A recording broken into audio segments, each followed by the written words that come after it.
Hello friends, let us now learn about the contrast media used in MRI. So what are the contrast media which can be used in MRI for studying the gastrointestinal system? So first,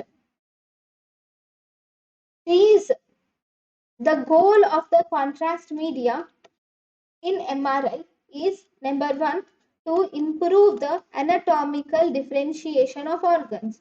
That is to improve the anatomical delineation of organs. That is number one, in order to differentiate which organ or which tissue is what.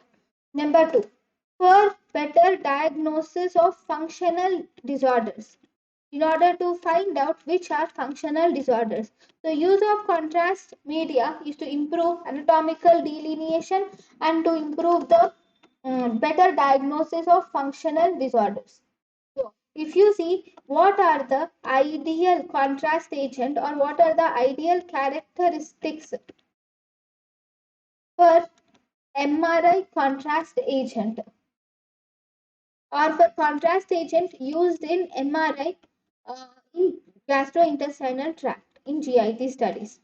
So the contrast agent, if you see, the contrast agent should be, it should be relatively strong, because if you see the MRI, this MRI mainly works on the property of paramagnetic or supermagnetic properties. So as a result, the contrast agent which is used, this should be relatively strong. It should be stable. Obviously, chemically it should be stable, and it should be non-metabolizable. It should not get degraded, or it should not be metabolized, and it should be rapidly eliminated or rapidly excreted from our body. So as a result, the contrast agent should not cause any harm to our body, and the contrast agent should be inexpensive, and it should be easily synthesized.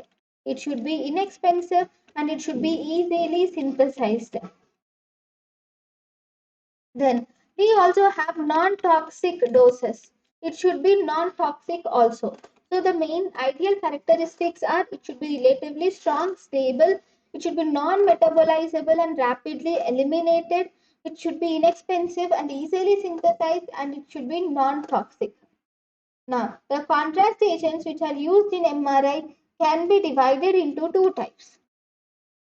So, if you see the contrast agents, they are of two types. We have positive contrast agents and we have negative contrast agents. Okay, in the positive contrast agents, we have water soluble positive contrast agents, which include ferric ferric ammonium citrate. Ferric ammonium citrate. Then we have magnesium chloride, or we also have metal chelates like gadolinium, DTPA. These are positive contrast agents which are water soluble.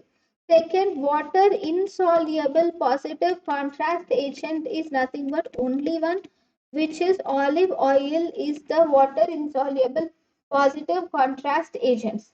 Then if you see in the negative contrast agents are mainly water soluble. These negative contrast agents will include carbon dioxide tablets. These can also include perfluorocarbons. Then we have magnetites. Okay, these are water soluble. And if you see about the side effects, these water soluble negative contrasts are relatively safe also. So these are the different types of contrast agents which can be used for MRI studies. Thank you.